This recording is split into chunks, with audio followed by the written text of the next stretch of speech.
Hello दोस्तों, कैसे हैं आप लोग। आज मैं पाइथागोरस प्रमेय जो होता है उसको मैं सिद्ध करने जा रहा हूँ कि कैसे उसको सिद्ध किया जाता है। पाइथागोरस ने क्या बताया था कि किसी भी समकोण त्रिभुज में सबसे लंबी जो भुजा होती है जिसको कर्ण कहा जाता है, उस कर्ण का वर्ग शेष दो भुजाओं के वर्गों के जोड़ के बराबर होता है। और इसको कैसे सिद्ध किया जाता है, क्लास 10th के एग्जाम में भी ये बहुत ही बार पूछा जाता है कि पाइथागोरस प्रमेय को ज्यामितीय विधि से हल करें, सिद्ध करें। सिद्ध करने के लिए वैसे तो कक्षा 7th से ही पाइथागोरस प्रमेय पढ़ाया जाने लगता है और उसको सिद्ध करने के लिए बहुत से तरीके हैं, लेकिन क्लास 10th में इसको कैसे हम, आइए देखते हैं कैसे ज्यामितीय विधि से इसको सिद्ध की करते हैं।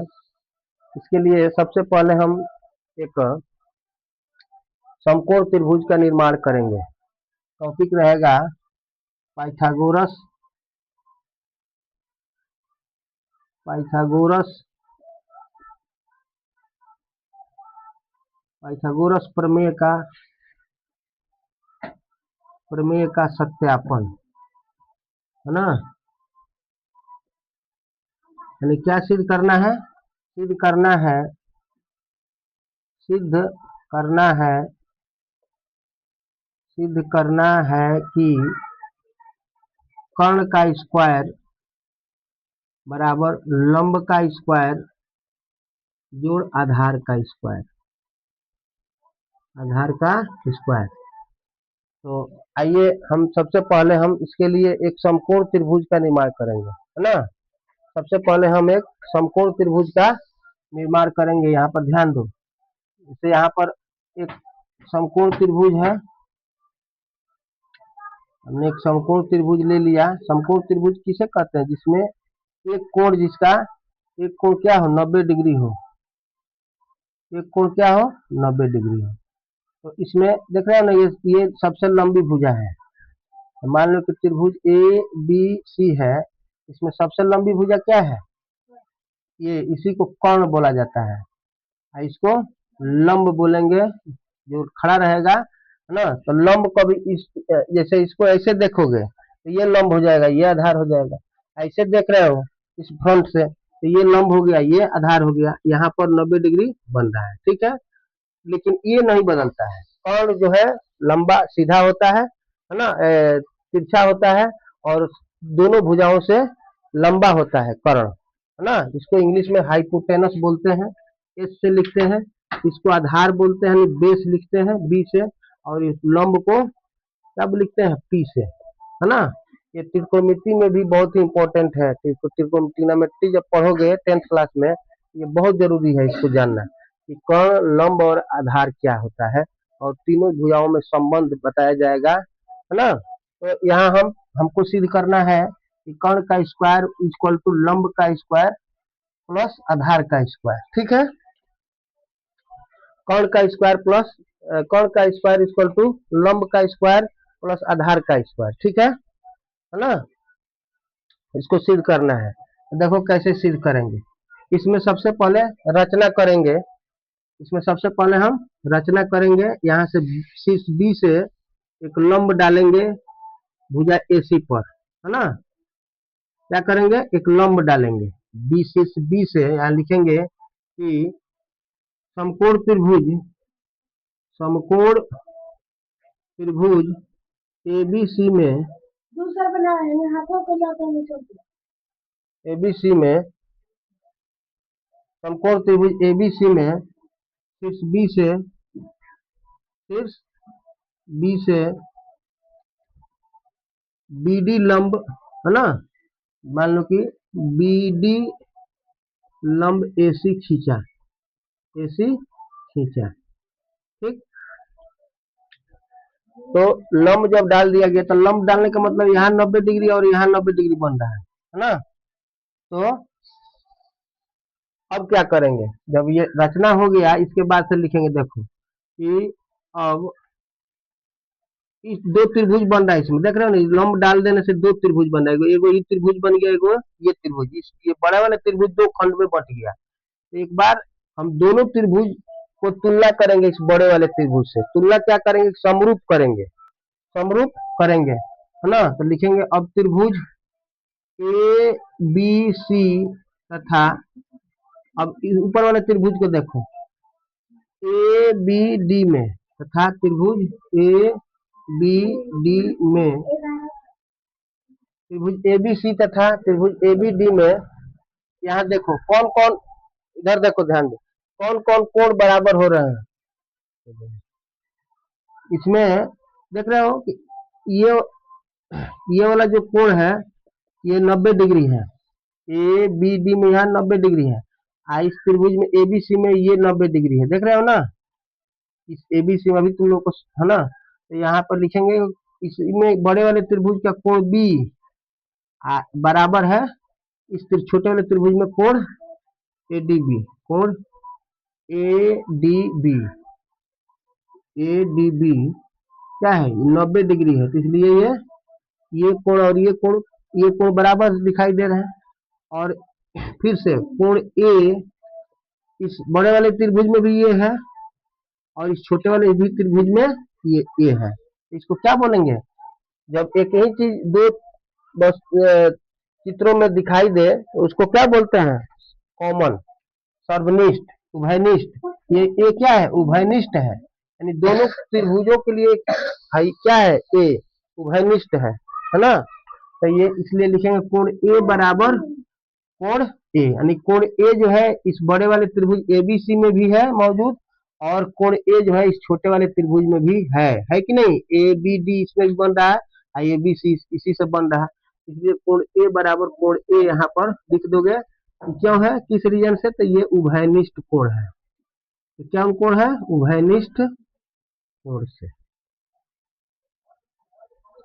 तो जब देखो दो त्रिभुज में, है ना, दो त्रिभुज में जब दो कोण समान हो जाए तो उसी को ये दोनों त्रिभुज क्या होंगे, आपस में समरूप होंगे, है ना।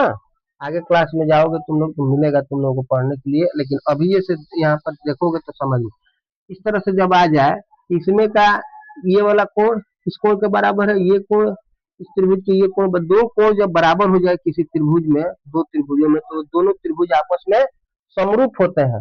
अब देखो कैसे लिखेंगे, इसलिए त्रिभुज ए बी सी समरूप, ये समरूप का साइन है बकुली की तरह, देख रहे हो ना, है ना त्रिभुज। अब देखो जब समरूप लिखना होता है तो यहाँ पर ध्यान देना है, समरूप जब लिखेंगे ना, तो अब यहाँ ऐसा नहीं है कि यहाँ ए बी सी लिख दिए, तो अब ए बी डी को कैसे लिखेंगे, तो इसी के फॉर्म में लिखेंगे। देखो ये ए है यहाँ पर, बी कहाँ है, 90 डिग्री पर है बड़ा वाला त्रिभुज में, बी कहाँ है, बड़े वाले त्रिभुज में है, तो उसी प्रकार से इसमें 90 डिग्री कहाँ है, डी पर है, तो इसके जैसे ये बीच में है उसी प्रकार से इसमें भी इसको बीच में लिखेंगे, त्रिभुज ए, जैसे ए बी डी लिख दिए हैं तो ए बी डी नहीं लिखाएगा, ये क्या लिखाएगा, ए डी बी, ऐसे लिखाएगा, यानी कोण कोण मिलना चाहिए, जैसे इसमें ये कोण बी जो है लिखते समय यहाँ बीच में है, तो इसी प्रकार से ए बी डी को भी जहाँ 90 डिग्री वाला बन रहा है उसको बीच में रखेंगे, ठीक है, आ रहा समझ में। हाँ, अब देखो जब दो त्रिभुज समरूप होते हैं ना, तो उनकी संगत भुजाओं का अनुपात बराबर होता है। जब दो त्रिभुज समरूप हो जाए तो उनके संगत भुजाओं का अनुपात बराबर हो जाता है। संगत भुजा किसको कहते हैं, जैसे इस त्रिभुज का, इस बड़े वाले त्रिभुज का ये भुजा, इस छोटे वाले त्रिभुज का ये भुजा, ये संगत होगा, है ना।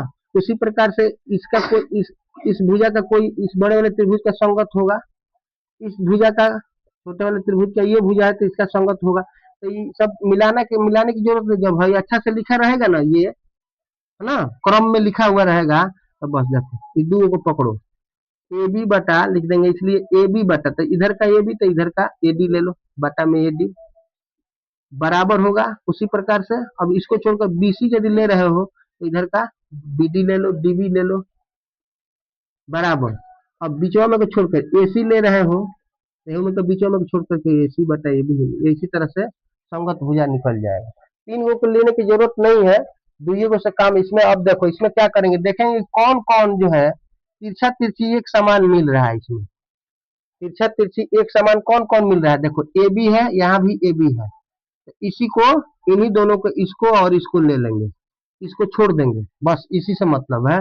इसलिए लिखोगे ए बी बटा A D is equal to A C बटा ए बी। अब यहाँ तिरछा तिरछी गुना कर दोगे, ठीक है, तो हो जाएगा कितना, A B square, A B square बराबर ए सी गुणे ए डी हो जाएगा। इसको समीकरण नंबर फर्स्ट कह देंगे, ठीक। अब जो है फिर से देखो, अब जैसे इस त्रिभुज को और इस बड़े वाले त्रिभुज को समरूप करके ये हमने रिलेशन निकाल लिया, उसी प्रकार से अब यहाँ पुनः लिखोगे, इसी प्रकार से, इसी प्रकार से पुनः, अब फिर बड़े वाले त्रिभुज को इस त्रिभुज को समरूप करेंगे। तो कैसे समरूप हो रहा है, देखो त्रिभुज ए बी सी तथा त्रिभुज बी डी सी है ना, त्रिभुज त्रिभुज बी डी चाहे D B C, D B C ऐसे लिखो में, है ना, डी बी सी में। अब इसको कैसे करेंगे समरूप, फिर दो कोण देखो कि क्या कौन सा कोण मिल रहा है। तो त्रिभुज, इस बड़े वाले त्रिभुज का ये 90 डिग्री है, इस छोटे वाले त्रिभुज में कहा 90 डिग्री बन रहा है, ये बन रहा है। नहीं लिखेंगे कोण बी बराबर बड़े वाले त्रिभुज का कोण बी, छोटे वाले त्रिभुज का कोण बी डी सी, कोण बी डी सी ये 90 डिग्री है, इसलिए ये दोनों बराबर है, ठीक। और क्या बराबर है, तो इसमें देखो जैसे इसमें ये उभयनिष्ठ पड़ रहा था ना, है, उसी प्रकार से इस बड़े वाले त्रिभुज में भी सी आ रहा है, और छोटे वाले भी त्रिभुज में सी आ रहा है, तो अब की बार ये उभयनिष्ठ हो जाएगा। अब की बार क्या हो जाएगा, ये उभयनिष्ठ होगा, देख रहे हो। इसको लिख देंगे कि कोण सी बराबर कोण सी, क्योंकि ये उभयनिष्ठ कोण है, क्या है, उभयनिष्ठ कोण है, उभयनिष्ठ कोण है, इसको लिख देंगे। जब इस तरह से फिर हमने इस त्रिभुज में भी दो दो कोणों को बराबर कर दिया, जब दो कोण बराबर हो गए तो लिख देंगे ए एंगल एंगल समरूपता से, एंगल एंगल समरूपता से, समरूपता से, एंगल एंगल का मतलब कोण कोण समरूपता, कसौटी है ये, समरूपता से क्राइटेरिया है, सब बताया जाए। तो लिख दोगे यहाँ पर, अब देखो फिर सजा कर लिखो, जैसे लिख दिया त्रिभुज एबीसी, तब इसी के फॉर्म में इसको भी लिखना पड़ेगा। ए कहाँ है, इसके, इसमें एक जैसे है तो ए का स्थान इसमें कौन लेगा, ये देखेंगे। अच्छा, बी इसमें 90 डिग्री पे है, तो बी का स्थान इसमें कौन लेगा, डी लेगा, तो इसी पर लिख देंगे, समरूप का चिन्ह लगा करके लिखोगे त्रिभुज बी डी सी ऐसे लिख दोगे। अब जब ऐसे लिखा गया, इसके जैसे ये लिखा है वैसे ही लिखा गया है, तो गड़बड़ नहीं होगा फिर लो। इसलिए क्या हो जाएगा, A B upon B D equal to B C upon D C equal to A C upon B C. अब इसमें देखो तिरछा तिरछी कौन मिल रहा है, तो इसी को पकड़ लेंगे, देख रहे हो ना, ये बस कुछ नहीं करना है, इसको पकड़ लोगे तो क्या हो जाएगा, इसलिए बी सी स्क्वायर ये हो जाएगा, और ये हो जाएगा ए सी गुणे D C. Equation number second कह लेंगे, बड़ी ही आसान है ये, है ना, समझ जो जाता है उसके लिए बड़ी आसान हो जाता है पाइथागोरस प्रमेय सिद्ध करने के लिए। समीकरण फर्स्ट और लिखोगे कि अब समीकरण देखो तो जी इधर कट नहीं ना रहा है, समीकरण फर्स्ट प्लस समीकरण सेकंड, नीचे कट रहा नहीं ना रहा है, समीकरण सेकंड से नीचे देखो ना जी कट रहा है कि रहा ही है, फर्स्ट प्लस समीकरण सेकंड से, समीकरण फर्स्ट और सेकंड को जोड़ देंगे, तो फर्स्ट का है ए बी स्क्वायर, है ना, प्लस सेकंड में है बी सी स्क्वायर, लिख दिया जाएगा, बराबर इधर का ए सी गुणे ए डी प्लस इसमें का ए सी गुणे डी सी, दोनों में ए सी है, देखो A B square plus B C square क्या है, भाई है ए बी स्क्वायर है, बी सी स्क्वायर है कि नहीं, लिखोगे A B square plus B C square बराबर, इसमें ए सी कॉमन ले लेंगे तो ए डी बचेगा और प्लस ए सी बचेगा, देखो ए डी या ए सी है क्या, अगेन ये डी है, हाँ सॉरी डीसी है, डीसी है, ए डी प्लस डीसी, तो यहाँ से यहाँ तक है, यहाँ से यहाँ तक पूरा क्या हो जाएगा, एसी हो जाएगा। तो लिखोगे एसी गुणे एसी बराबर ये एसी स्क्वायर हो जाएगा, जो कि सीधे यही ना करना था, इसलिए AC square equal to A B square plus B C square, hence proved, hence proved. यही ना सिद्ध करना था यहाँ पर, ये यानी क्या सिद्ध करना था, ए सी स्क्वायर है ना बराबर कौन का जगह पे ए सी स्क्वायर बराबर A B square plus B C square, यही ना सिद्ध करना था, यही ना है ये, बस यही सिद्ध हो गया बस। ठीक है, इस वीडियो को अच्छा लगे तो लाइक कीजिए और सब्सक्राइब कीजिए, और इसी प्रकार से हमारा हौसला बढ़ाइए कि और भी मैथ का जो है अच्छा से अच्छा वीडियो बना करके आप लोगों के सामने मैं इसको भेज सकूं। ठीक है, धन्यवाद।